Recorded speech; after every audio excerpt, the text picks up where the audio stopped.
Tonon in the grey and white. Fight. And this is just another occasion where Garry Tonon is happily going to face a considerably larger opponent. Gilbert Burns missing weight. Good double leg shot, looking to go to the back.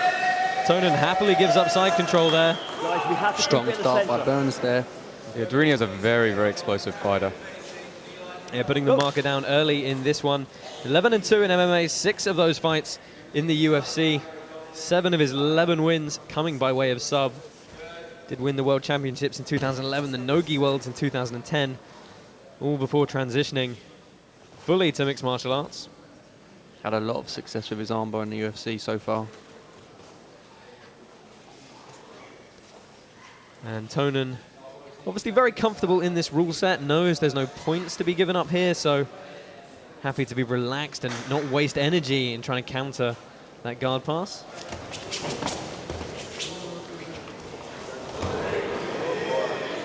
And that was interesting. Tonon looking to roll as though he was going to grab a leg. Burns tried to hop behind and managed to maintain the position. Yeah, Durinho's passing from his knees, which is obviously going to make it a little bit more difficult for Garry to set up his leg lock game. And now it looks like he's trying to do that. Same thing he did to Polaris at P3. Really stand up, give him the opportunity for takedown entry and try and hit something off that scramble. As you mentioned, if Durinho sits down on his heels, it's going to make it that bit harder for Tonon to elevate him, get in on a leg. Tonon has always shown very good wrestling as well, though. And always coming in excellent shape. Able to push the pace for the full 15 minutes against larger opponents. Yeah, I mean, he and the whole of the crew at the Danaher Death Squad, yeah, they train relentlessly. I mean, you look at the schedule they go through between, you know, training at Henzo's, training at Ocean County Jiu-Jitsu, and you know, it's really quite a schedule, and it shows that they're really, you know, they are professional athletes.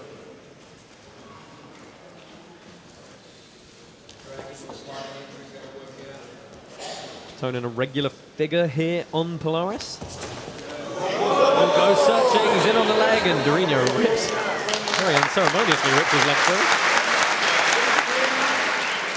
Hashtag Polaris4, let us know what you think of all the action here tonight. Josh Palmer, Tom Barlow, Nick Osipchek bringing you all of the action. Our main event up next after this one, Fernando Terrere taking on Shaolin. Another powerful driving shot there, but Tonon quickly back to his feet, sweeps the leg. We've seen, though, Tonon's so good at going limp in some of those positions. He never really takes any damage from these takedowns. I mean, Polaris virtually put him into orbit at P3. And Tonon just seemed to shrug it off, look for the scramble, and wait to attack. You're right, he stays very relaxed under that pressure, and he kind of goes with the flow, just rolls with the momentum. It's interesting, though. What's different here is that Garry Tonon is not coming out with as much aggression and pace as he did against Polaris. I think he probably thought against Polaris, if he could, you know, push the pace early, he might tire him. You know, the guy had a lot of muscle mass and isn't necessarily known for being good over the distance. Durinho, though, he has pace, and he can make this last. So I think Tonon's taking a slightly different tactic here as Durinho stack passes to side control again. It does look like Durinho's using a lot of energy, though. He's doing the big takedowns, you know, he's doing the aggressive guard passing. And later on in the fight, that could, you know, could open up Garry for the attacks as he tires. That's the thing. I think you can let your opponent tire himself out by playing a more defensive style sometimes. Burns looking to secure the hips, sprawl the legs out. Okay, back in the center. We're going to reset in the center here. Gilbert just looking over to his corner for reassurance, wanting him to let him know he's doing the right strategy here. Tonon really has flourished in this sub-only format. 3 victorious EBI events under his belt. 1 No-Gi Worlds, twice as a brown belt. And of course, we've seen him all 3 times on Polaris. And there you can see in the corner of Garry Tonon, Gordon Ryan, and of course John Danaher looking on. No concern on his face whatsoever as Durinho scores another big double leg. He shot from a long way out there, but he protected his neck well. Yeah, he really drives through very well on this takedown. Excellent. Yeah, I mean, we're through the first 5-minute period here, and Tonon again looking to sit up for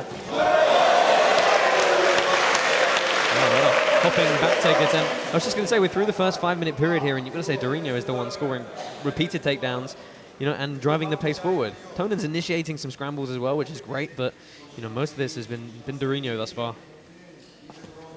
Yeah, Gary's never been in any danger, but as you say, according to the scoring criteria here, Durinho is the one pushing the action and offering the more offense.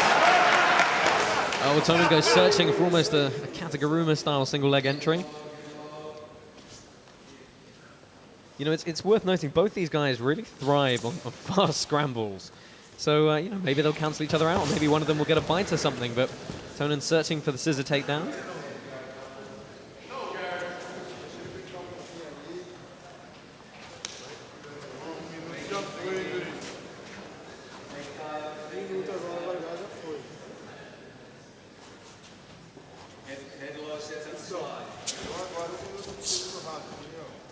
More hand fighting here. Burns looking to strip that collar grip quickly every time. I mean, he's shown he can score the takedown, and Tonon's in on the leg here. Rolling very quickly. Guillotine attempt. Good double leg in defense. Great attacks from both guys there.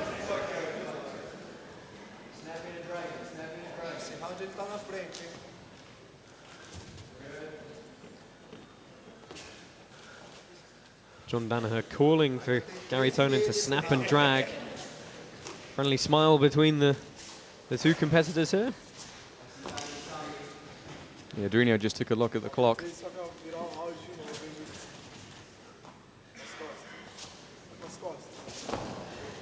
Tonon giving up the transition to the back to go after the leg, and this is very, very deep. Durinho manages to snap out, but Tonon's got to re-grab here if he can. What an entry that was from Garry Tonon. Great escape by Burns as well, that was tight. I'm sure Durinho's instincts kicked in and he thought he was straight on the back here, but Tonon had a totally different route as he goes again, searching.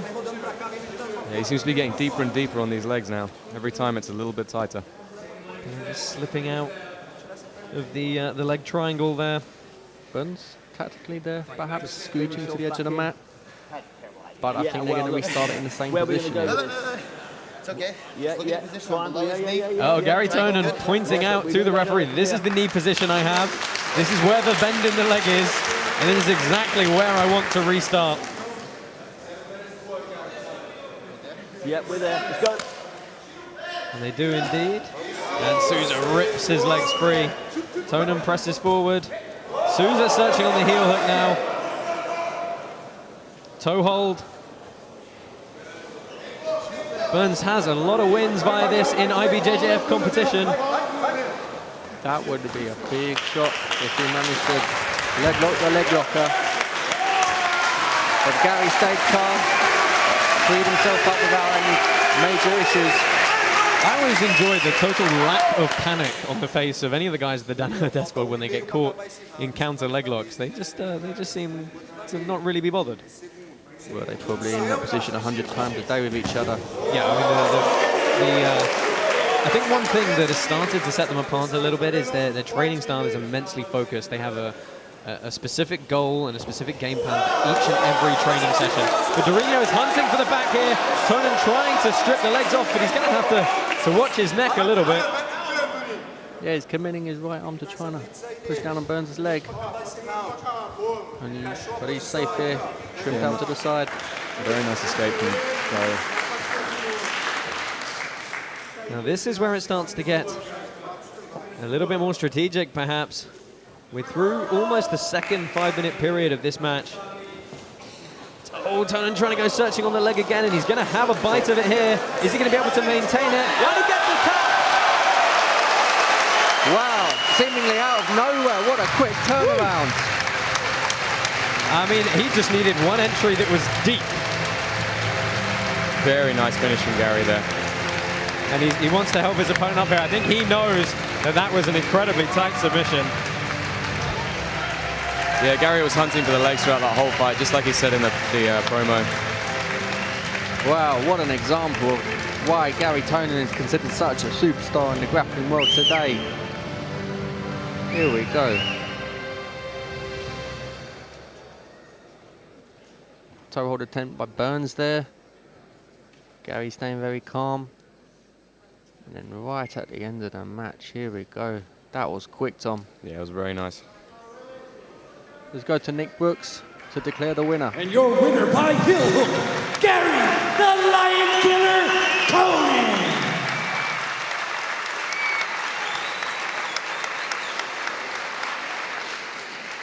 Here with our runner-up, Gilbert Burns.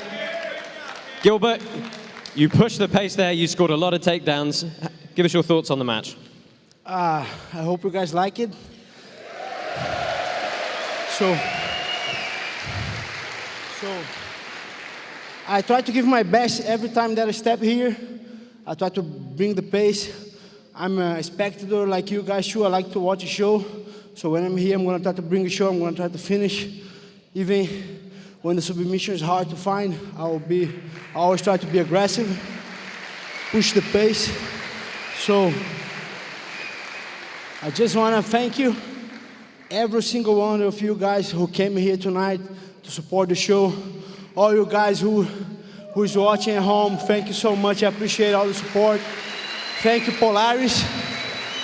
I hope to fight again.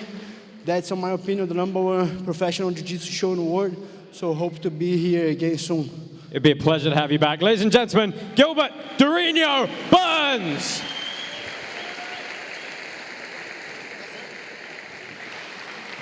I'm here with our winner at Polaris yet again, Garry Tonon. Garry, he came after you in that one a bit, didn't he? It was great. You know, fully anticipated. It's very much his style. A lot of blast doubles to takedowns, jumping guard passes. I anticipated all of that a little earlier on. I wasn't mentally ready for it. You know, it's hard at the beginning of the match sometimes. And as the pace picked up and I felt more comfortable on the mat, I was able to get some of my submission wrestling going, a couple of flying triangle attempts and leg attacks and things. So I was glad for that. So it's mostly for this particular fight what we were prepared for. You seem to be so willing to almost give up certain positions to get your leg entries. Is that just to take your opponent by surprise, or is it that you have such confidence in those entries? Okay, so it's a few things, and again, thanks to Dorino. It's a few things combined that make me feel so comfortable giving up position. Number one, this is a submission-only event. What's most important is to try to find a way to get to the submission, so I don't spend an overly amount of energy trying to stop my opponent from positionally advancing, unless I feel as though it's going to be a danger to myself. You know, particularly getting to side control, I know, you know, certain people might be dangerous from there, others are not. It depends on what kind of attacks they have. I knew he would be dangerous on my back, you know, so you see me violently defending that particular, you know, position. It's not like I'm just like chilling and, you know, when he's on my back. So that plays a lot into our style. We're trying to submit the guy, and I'm going to spend my energy doing that more than anything else. It's been a busy year for you. What's next on the calendar? Just real quick before we get to anything else, I made a little fuss about him making weight and everything, but I will say this to his credit. There's a lot of guys out there that aren't even willing to fight me or want insane amounts of money in order to do so. So kudos to him for even taking the fight. Please, thank you. So moving forward, I'm just going to keep trying to knock people off the pedestal. You know, I just got to keep moving on in this progression, attacking more dangerous opponents. When they asked me what my opponent was going to be for this, I said first and foremost Davi Ramos, because he's the ADCC champion, the #1. Then it was Lucas Lepri, and neither one of them wanted the match. So then moved down to Reno's #3 in my weight class. So, you know, I made sure that I challenged him, and then we'll move forward from there. I'll get after those guys. I'll get after the guys that are in the heavier weight class, the lower weight class, whatever we need to do to solidify ourselves as, you know, the best submission grapplers on the planet. We were happy we could have you back once again. Ladies and gentlemen, your winner, Garry Tonon.